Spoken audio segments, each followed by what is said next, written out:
இட்லி எப்பா இட்லி போட்ட ஏசமான எவ்வளவு பெரிய பூகம் வந்தாலும் சரிடா நீ ஒரு ஆள் எஸ்கேப் ஆயிருப்பா. வெல்கம் டு ஐரக்ஷன் சேனல். எங்களோட வீடியோஸ் உங்களுக்கு பிடிச்சிருந்ததுன்னா லைக் பண்ணுங்க, கமெண்ட் பண்ணுங்க, ஷேர் பண்ணுங்க, மறக்காம சப்ஸ்கிரைப் பண்ணுங்க.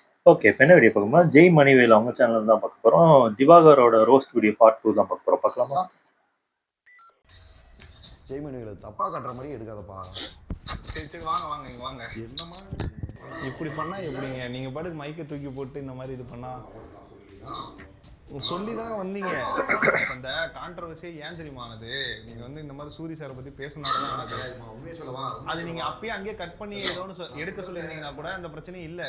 ஆமா. நம்ம போட்டு அது வைரல் ஆகி இப்போது அவர் வந்து என்னதான் இருந்தாலும் நிறைய பேருக்கு ரோல் மாடல் மாதிரி இந்த காமெடி ஆக்டிங்லாம் பண்ணுறதுக்கு அந்த மாதிரி இருக்காரு.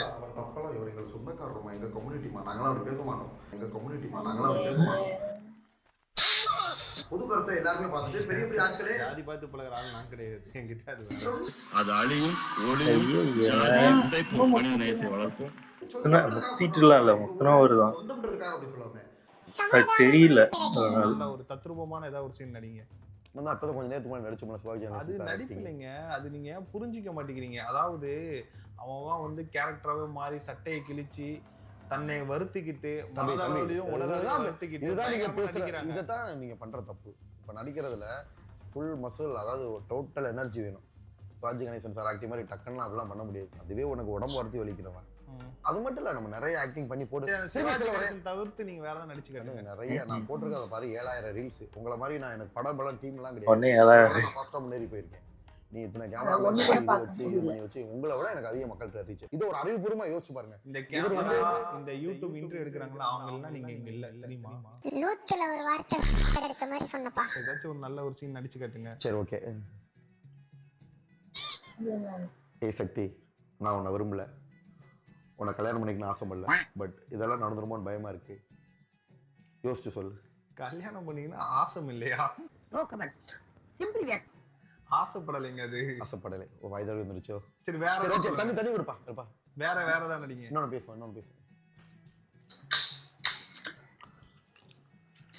எனக்கு இதை பார்த்தா முதல்வன் படத்துல இந்த சீன் ஒன்று வருது. இந்த சீன் வைரல் ஆனிச்சுல, அந்த சீன் பண்ணி கட்டு வரேன்னு கேட்போமா? அதான் குடும்பஸ்தன் படத்துல இருந்து சீன் பண்ணுங்க.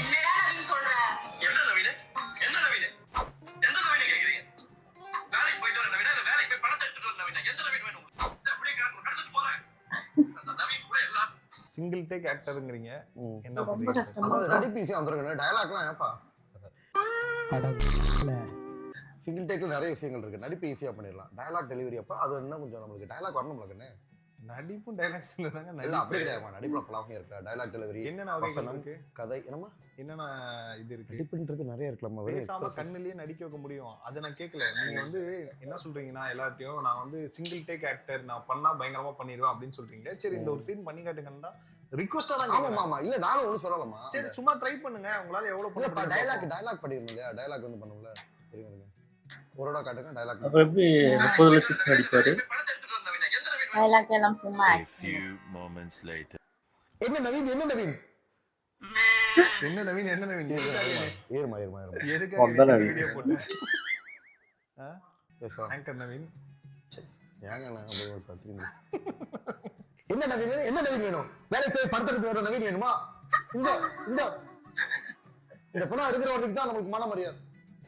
என்ன இழவியாது. ஓப்பனா சொல்றேன், என்னன்னா யாருமே வந்து சிங்கிள் இதுல வந்து காட்டின டக்குனு மனப்பாடம் பண்ணலாம் யாராலையும் பண்ண முடியாது. டைம் எடுக்கும். இதை பண்ண மணிகண்டன் சாரே வந்து டைம் எடுத்தா பண்ணுவாரு. ஆனா மணிகண்டன் சார் கூட நான் சிங்கிள் டேக் ஆக்டர்னு சொல்லவே மாட்டேன். வாட்டர்மேனே வந்து எப்படி அதான் பிரச்சனை. சரி என்னை பார்த்தா காப்பி அடிச்சாங்க மாதிரி நீங்க போட்டுட்டு இருக்கீங்க. அடுத்தவங்க 1000 பேர், அதாவது நீங்க சோஷியல் மீடியால அப்படிலாம் நான் சொல்லவே கிடையாது. என்னோட ஒரிஜினல் போஸ்டா தரமான சேனல்ல செய்தியில போட்டுருக்காங்க. யாரு அப்படிங்கறது அது வந்து ஒரு பெரிய சேனல்ல போட்டுருக்காங்க. அதை சொல்லல, அவங்க மட்டும் சொல்லல, அவங்க மட்டும் போடல. வேற சில பத்திரிகைகள் என்ன போட்டாங்கன்னா, என்கிட்ட இன்டர்வியூ நேரடியா கேட்டப்ப நான் என்ன தெரியுமா சொன்னேன்? நல்லா புரிஞ்சு பேசுனேங்க. அது எல்லாமே போட்டிருக்காங்க. என்ன தெரியுமா சொல்லியிருந்தேன்? நான் காலேஜ் ஃபர்ஸ்ட் இயர் படிக்கிறப்ப கஞ்சனி படம் வந்துச்சு. ஸோ அப்போ வந்து அதுக்கப்புறம் அந்த சீனை ரீக்ரியேஷன் பண்ணி நான் ஃபேமஸ் ஆனேன். நான் வாட்டர்மெலன் ஸ்டார் அப்படின்னு உருவெடுக்கிறது சூர்யா சாருக்கும் தெரியாது, எனக்கும் தெரியாது. நீங்க ஒரு ரீக்ரியேஷன் பண்றீங்க, அது ஒரு காமெடியா வைரல் ஆகுது, அதோட விட்டுறலாமே. சூர்யாக்கு இப்போ வரைக்கும் தெரியாது. காமெடியா இருக்கலாம், ஒவ்வொரு நிறைய பேருக்கு அது பிடிச்சிருக்கு. யார் அதுமே முதல்ல ஒரு அது காமெடி இல்லையா? அதாவது ஓபரா சொல்லலாம், சொல்றது இதுவே ஒரு டிஃபென்ஸ் நம்ம அப்படிலாம் பேசக்கூடாதுப்பா. யாரு அதான் திருப்பி அது சொல்றீங்க. என்னது? அப்ப நான் திருப்பி சொல்ல வரவா, யாரு எந்த ரூபத்துல எப்படினாலும் பெரிய ஆளா வரலாம். அதுதான் பிரதர். இப்ப அது காமெடி இல்ல, அது என்னதுன்னு கேக்குறேன். அந்த மாதிரி நீங்க பண்றது டைரக்ஷன் பண்ண போற எல்லாமே காமெடியா இருக்கா? நீங்க உங்களுக்கு ஒண்ணுமே தெரியாது. நிறைய பேர் அதான் சொல்றாங்க, அவர் ஆபாசமா மட்டும் தான் பண்ணுவாரு, வேற எதுவுமே அவருக்கு தெரியாது. டபுள் மீனிங்ல எல்லாம் போடுவாரு. இதை தவிர அவருக்கு எதுவுமே தெரியாது. அவர் வந்து இதுக்கு லாய்க்கே கிடையாது. வந்தாலும் அவர் வந்து கஷ்டம் சொல்றாங்க. நீங்க சும்மா இருப்பீங்க. நீங்க பண்றது டைரக்ஷன் பண்ண போற எல்லாமே காமெடியா இருக்கா? நீங்க உங்களுக்கு ஒண்ணுமே தெரியாது. நீங்க உங்க மனசுல இருந்து இதெல்லாம் சொல்றீங்க. அது வேணாம்ப்பா, நம்ம மாறி மாறி போலாம். சரி, என்னால ஏன் டைரக்டர் ஆக முடியாதுன்னு நினைக்கிறீங்களா? என்னமா ஆக்டர் ஆக முடியாது அப்படி நீங்க நினைக்கிறீங்களா? அது மாதிரி தான் உங்களுக்கு கேக்குறேன். அவன் கேக்குறேன், என்னால டைரக்டர் ஆக்டர் ஆக முடியாதா அப்படின்னு சொன்னா நீங்க ஒத்துக்குருவீங்களா? அதை நான் ஒத்துக்க மாட்டேன். அது மாதிரி தான் நம்ம கிட்ட இல்லைங்க, நீங்க கேட்ட கேள்விக்காக சொல்றேன். நீங்க ஏன் அந்த தப்பிக்க பாக்குறீங்க? தப்பிக்க இல்ல, உங்களை அந்த மாதிரி சொன்னா அதுதாங்க சொல்றத சொல்லுங்க. சொல்றதால என்ன தப்பு இருக்குது? நீங்க வந்து அதாவது அடுத்தவங்க ஓப்பனா சொல்றேன். நான் ஓப்பனா சொல்லவா, இவருக்கு வந்து திறமை கிடையாது. என்ன அவசரமா வர்றவங்கள நானே நிறைய வீடியோ பாக்குறேன்ப்பா. நீங்க திறமைனால வாமா. ஒரே ஒரு விஷயம் என்ன, நான் ஓப்பனா சொல்லவா, நீங்க சரி, நான் வந்து ஒரே விஷயம் வாரி விட மாட்டேன். உங்க வழியில நீங்க செய்யுங்க, நான் எனக்கு தெரிஞ்ச வழியில நான் போறேன். உங்க அளவுலாம் எனக்குலாம் நடிக்க தெரியாதுப்பா. உங்க அளவுலாம் எனக்கு எடிட் பண்ண தெரியாது, வார்த்தைகளை போட தெரியாது. ஆபாசம் இதுல நாங்க என்னங்க யாரையா கூட்டிட்டு வந்து வெரி குட்மா, அந்த மாதிரி நீங்க பண்ணிக்கலாம். எனக்கு தேவை காண்டாக்டாரு. இல்ல வேணாம் விடுங்க. இல்ல நீங்க வந்து சொல்றீங்கல்ல, ஏன் பயந்து ஓடுறீங்க? இல்ல நீங்க சொல்றீங்கல்ல, ஒருத்தர் வந்து நீங்க வந்து கீழே தாழ்த்தி இது பண்ணலங்கிறீங்க. இத்தனை நாள் நான் கேள்வி கேட்கல. நான் ஒண்ணு சொல்றேன் பர்சனலா, நீங்க யாரையாச்சும் வந்து கீழே வளர்றவங்க வந்து நீங்க தாழ்த்தி விடாம இருக்கீங்களா? ஏங்க போதுப்பா, கேமராங்க வந்தாண்ட விட ஏங்க கேமரா பார்த்து பயந்து வரீங்க? நீங்க ஒரு ஆக்டரா கேமரா பார்த்து பயந்து வரீங்க? இல்ல நீங்க வளர்றவங்கள வந்து தாழ்த்தி இங்க பாருங்க. ஏங்க வாங்க பயந்து ஓடாதீங்க. கிச்சன் இப்படியே சேர்றேன். வா இப்படி வா. இல்ல நீங்க அப்போ பதில் சொல்லுங்க.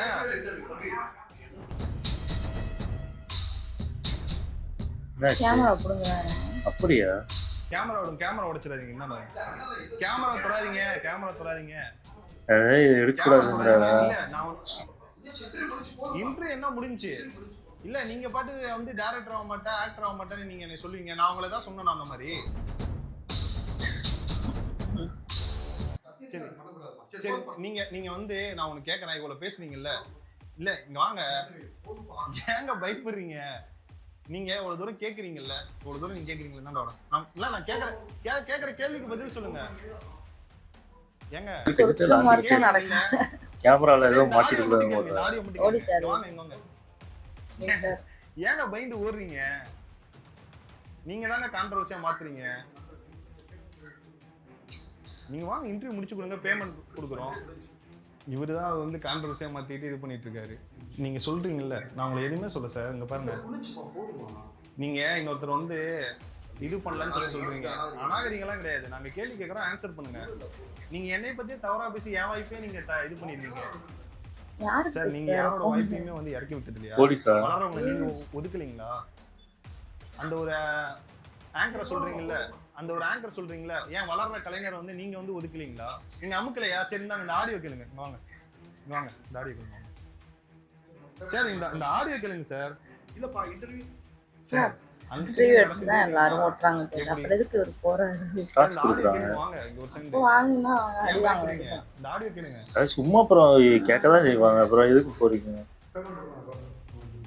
இது நீங்க இது பதில் சொல்லிட்டீங்கன்னா நான் கொடுத்துட்றேங்க. நான் இதை மட்டும் தான் கேட்கறேன். பாதியிலே கண்டிப்பா வச்சுக்கோ. பாதியில நீங்க என்ன பண்றீங்க சார்? இங்க பாருங்க, உங்களுக்கு என்ன திருப்தி இருக்கோ திருப்தி இருக்கிறது கொடுங்க. இல்ல நீங்க வந்து போதும் சேனல் அமுக்குறேன்னு சொல்லி சொன்னீங்கல்ல சார். சார் உங்களுக்காக நியாயமாக நான் கேட்கறேன்.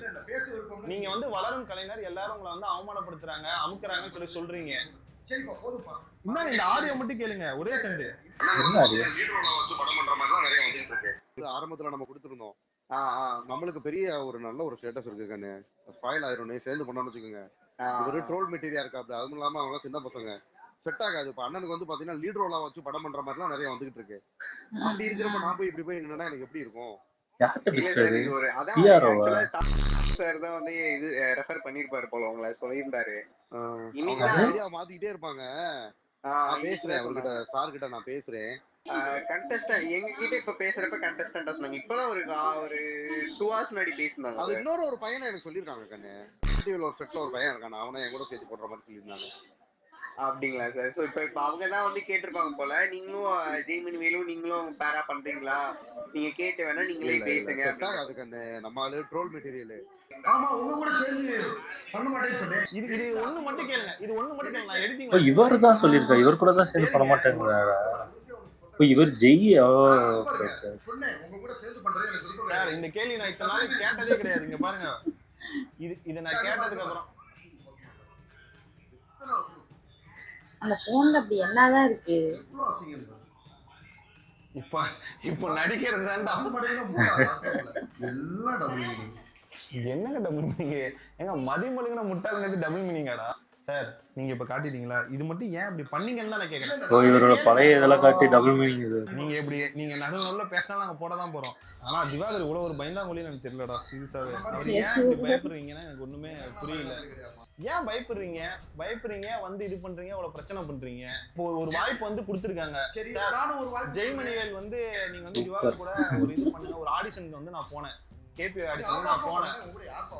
ஓ அப்படியா? உங்களுக்கு விருப்பம் இல்லைன்னா நீங்க வேணாம் வரலன்னு சொல்லிருக்கலாம், அது ஒரு பிரச்சனையே கிடையாது. சொல்லிதான் என்ன பண்ணிருக்கீங்கன்னா எனக்கு கிடைச்ச வாய்ப்பை நீங்க வந்து காலை பிடிச்சு வாரி விட்டுருக்கீங்க. நீங்க பேசலாமா டாடா சேனல் பத்தி? உங்களை வந்து அமுக்குறாங்க, வளர்றவங்களை வந்து அமுக்குறாங்க அப்படின்னு சொல்லி நீங்க பேசலாமா?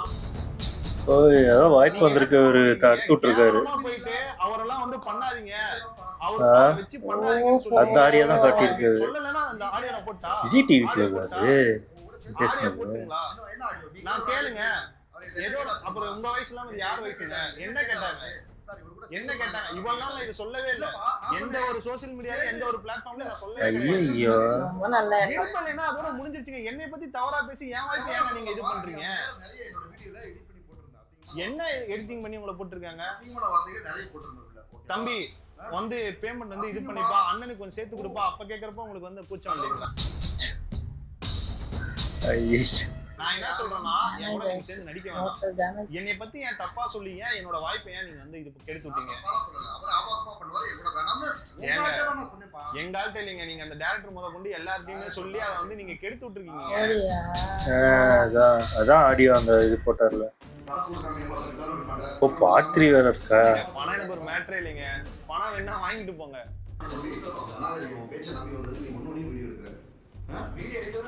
எங்களுக்கு ஒரு ப்ரூஃப் வேணாமா? நீங்க பாட்டு வாய்க்கு அந்த மாதிரி இது பண்றீங்க. உங்களுக்கு ஒரு கீழே கேமரா எடுத்துருவா, நீங்க பாத்துரலாம். கீழே கேமரா எடுத்துருவா.